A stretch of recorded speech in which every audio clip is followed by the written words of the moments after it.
Hi, good morning. Welcome back to my channel. Today I wanted to talk about God recreates. First and foremost, I'm hoping everybody's having a great day today. Even though we're still locked down going through this epidemic, I'm hoping you're using this time to recreate yourself and find a deeper relationship with God. What does recreates mean to you? Especially spiritually. I think it means whatever you've been through, and when you start seeking God and finding that intimacy with Him, it allows Him to recreate you into a different person. You're the same person, it's just you're looking at things a totally different way and walking with Him. And the things that you've been in the past or you went through in the past, those memories, those emotions that attach to you and journey along your life, you kind of like let it go a little bit. God starts healing and mending those memories and your heart back together. For me, yes, I was born in a dysfunctional family. Both parents was substance abuse user until a certain time. I don't know too much about my father, but he passed in December last year. So right now, I'm just saying, like, for my mom, has been doing good. She's been clean now almost 6 years. So that's a good thing. But throughout my whole childhood life and most of my adult life, she has been on it. But my issue was back then when I was younger, like so many of you probably wonder, why did God create us, or why did He allow us to go through the things that we go through as a child? First of all, we were born into sin. We can't choose who we were born to. Um, I firmly do believe now that God chose my parents. Not only did He chose my parents, but He also allowed some of the choices that were not so good in my life that I made for me to go through, and He kept me through them in order for me to speak in such a time as this. Um, those memories that I had from the past, I must say, has stuck with me throughout this whole life, and it's going to always be there. But it's how I handle it and how do I get through it. Now, many people probably look at it and be like, okay, you should be over that. But a lot of people don't get over things just as, so fast. But now that I'm doing my journey with God, it all makes sense to me. So if you find yourself questioning, why was you born to the parents you were born to? Like my grandma raised me. We did not have the best. I was not raised up and built up surrounding a church community. That's not me. I do remember my grandmother taking us to church, and especially Easter, but I didn't have that firm church community. I didn't have that. And then that's my real younger years. As I grew up, of course, I dropped out of school. I did not take the route that, um, as I sit back now and be like, okay, I wish, but I have no regrets. I did not take the route that I thought I should have taken. But why did I take the wrong route? I took the wrong route because I, as a child, did not have structure. I was that kid where I can do whatever I wanted to. I partied, I clubbed, I did what I did, but at the end of the day, those memories and those emotions and those rejections and those lonely feeling that was inside of me, even though I was going through whatever I was going through back then, I still know what it feels like. Like, I can't sit here and be teaching, or not even teaching, but telling you about how God changed my life if I haven't been through it. It wasn't,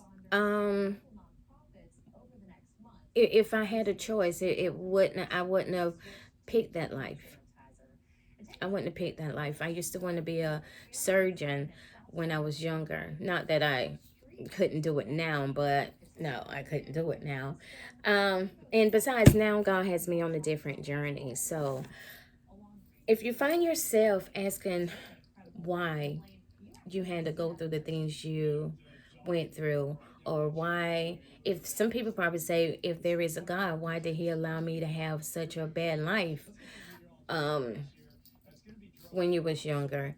I firmly believe and look at it now like God allowed us to have those things or whatever we went through as a childhood for us to help others that's going to go through it, and plus to have sympathy and empathy on those kind of people. Like, I know what it's like to feel be hungry.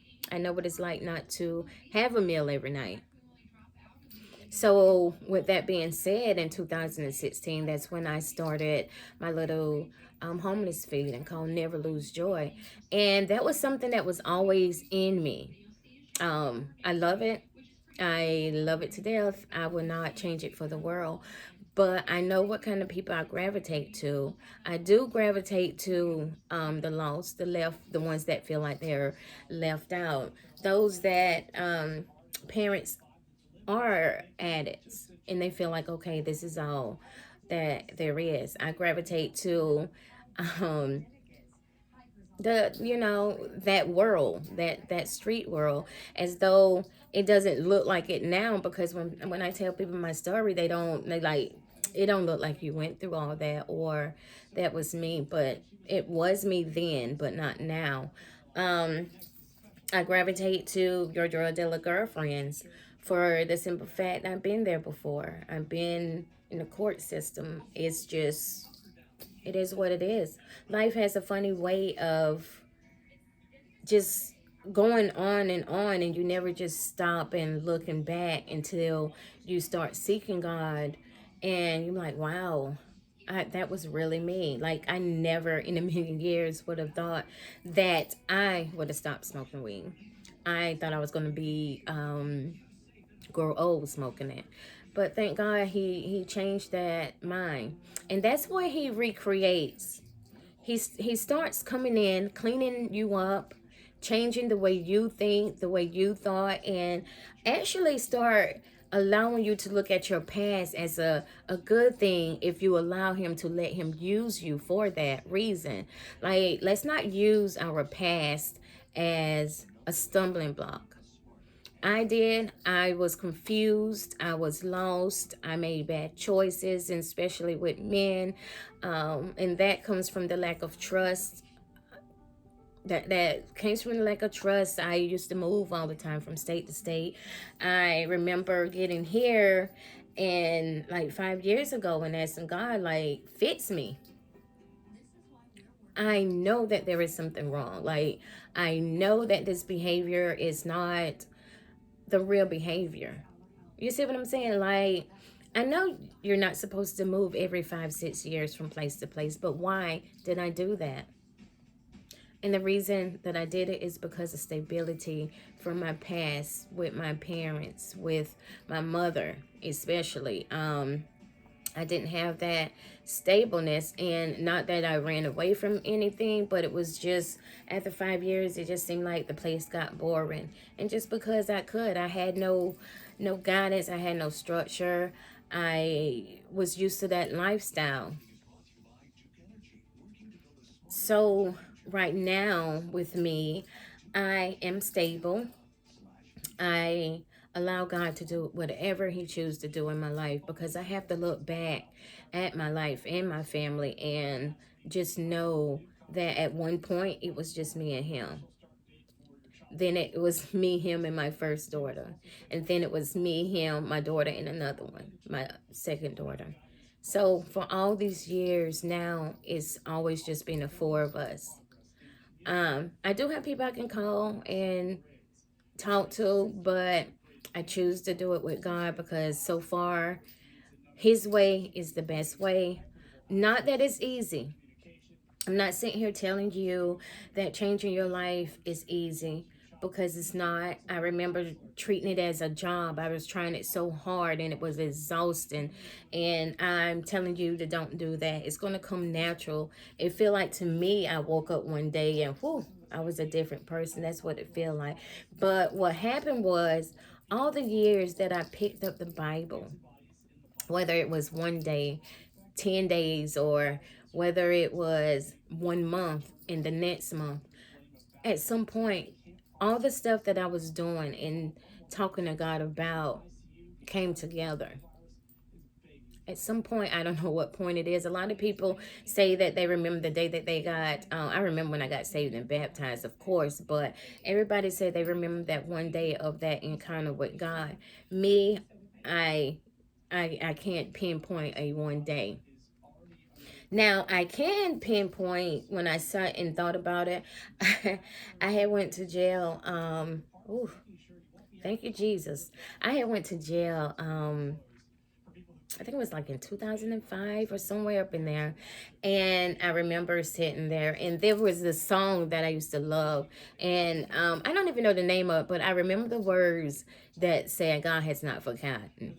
And when I was sitting in jail, because when you're in jail, you have to use the bathroom in front of maybe about 10 people, however people in that tank with you. And I remember sitting there scared like, oh my gosh, my life is ruined. And I remember sitting in that jail cell using the bathroom, and the words that came to me was, God has not forgotten. I don't know if I can take that as my well, I did take that as my encounter, but at that moment, in the worst state of mind I was in, God still found a way. I wasn't even nowhere near, like I wasn't going to church and I wasn't paying my tithes or anything. I was paying whatever I paid, but I wasn't as into it as I am now. But that particular day, and I remember the civil stools, everything just so, what is it? Just still. And I remember sitting there using the bathroom. You're not sitting on the toilet, of course, but I just remember him saying, God has not forgotten. And that was the song. And I love that song. Then that's when I knew at some point, I had to know, but I didn't know, but I had to know at some point that God is going to do something great with me, is sitting in that jail cell. Um, Not just only that, I had another one before jail. This is when I was with my ex, and you know how you together but you're not married and stuff. You know how that goes. Your boyfriend or girlfriend, and um, before you have fornication, you know, you take your shower and you get out cleaned up, whatever. But I remember one particular time when I was in the shower and something came to me like, I'm actually taking a shower to sin. Like, I think about that time and I'm like, okay, God was talking to me then.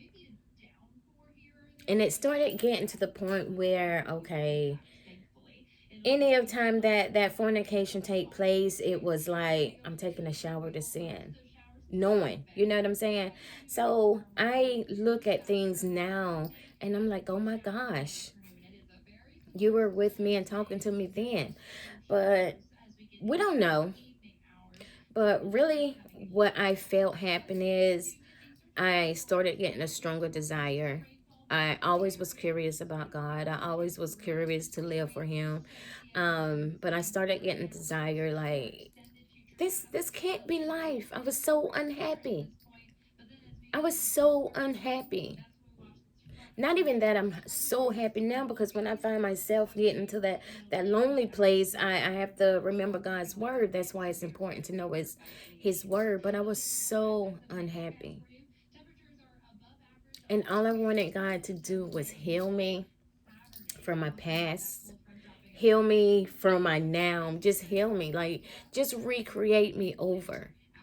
Let me allow the things that I went through, the mistakes that I made, and I'm sorry for them, but allow me to have a second chance at life, but this time with Him. that is just part of my recreation and what it means to me. It is what it is. I'm happy where I'm at now. Like I said, you can look up scriptures on God doing a new thing in you. And I am living proof that God can change you, because He can. He can change you. He can change the way you think, the way you speak, the way you, whatever it is He want to do. Now, the way you speak and say wordings, He can change all that. But don't let any of your past or what you're feeling on the inside to hinder you from doing what God asked you to do. Because if that the case, I wouldn't be sitting here today. I wouldn't be sitting here today, guys. Like, I wouldn't. I am so that back row person, or I was. I'm not gonna keep speaking that over my life. I'm learning to speak more positive things. The front line, the leadership. I always been a leader though, but yeah, just make sure you allowing God to recreate you. It's a beautiful thing. It awakens you. If you enjoyed part of this video of the journey of becoming, just this little part, I wanted to do more about my inner self and me, and which I am going to start doing. And that's why I think Recreate kept coming to me, just trying to open up a little bit. But my thing is, I get teary-eyed, and it is what it is. Let God use you in whatever way He wants. Let Him use you. And make sure you pray about it. Yeah. Ask Him to recreate you. Ask Him to turn those dusty things into something bright and shiny for His kingdom. It's got to be for Him, not for you. For Him to get the glory. Until next time, you guys, you have a great day. Do not forget to hit the like and subscribe to my channel. Bye.